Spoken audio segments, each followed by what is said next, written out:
Well, greetings folks, hope you're all keeping well.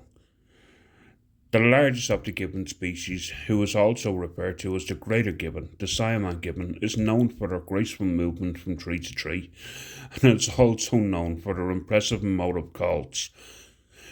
This is enhanced with their throat sac, which does not appear in any other gibbon. The reason they're referred to as the greater gibbon is they are the largest of all the gibbon species, and sometimes they can even grow 2 times the size of other gibbons. They have shaggy black fur except for their goatee. The males and females are normally the same size and fur colour. The Siamang Gibbon comes from the forest of Sumatra, Malaysia, as well as Thailand and sometimes Indonesia. They are an arboreal species, in other words, they spend most of their time in the trees. The Siamang Gibbon live in family groups of a mated pair and their offspring. Their parents will defend their territory by singing a duet. For example,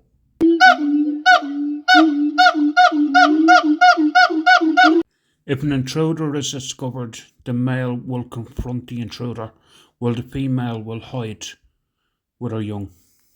These guys like routine, and they will wake every morning at sunrise, perform their morning call to ward off any intruders, and then proceed to look for food.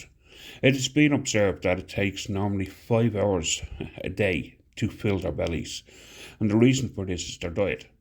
Their diet of the greater gibbon is one of fruit and new leaves, and they are classed as omnivores because their diet is made up of about 40% fruit, 50% new leaves, and then the remaining 10% will be made up of the likes of bird eggs, insects, or small vertebrates. This is the reason they are so important for the ecosystem, because they are seed carriers, and they will disperse the seeds over a wide range after they've had their fill. The rest of the day is spent swinging around the trees. The main reason this is done with ease is because they have 4 fingers and a small opposable thumb on their hands, and on their feet they have 5 toes like we do, but their big toe is actually opposable as well.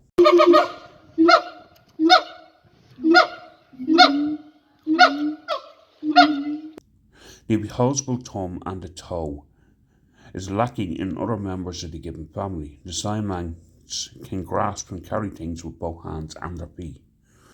A daily social necessity is the activity of grooming. Adults will normally spend 10 to 30 minutes grooming each other. The one who receives the more grooming and does it the less is the most dominant. During pregnancy, the adults will spend more time grooming the female. As I said, the Siamang Gibbon are monogamous, and they will stay together for life.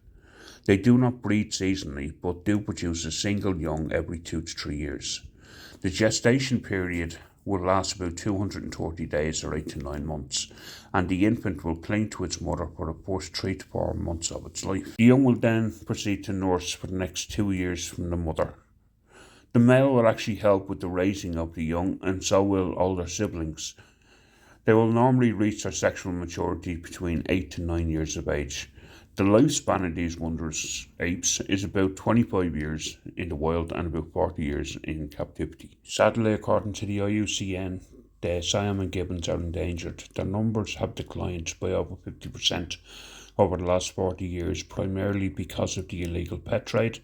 Many adults are killed so humans can have their infants as pets, even though this practice is completely illegal.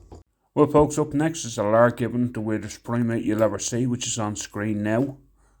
I'll leave you in the capable hands of the Siamang Gibbon, singing away.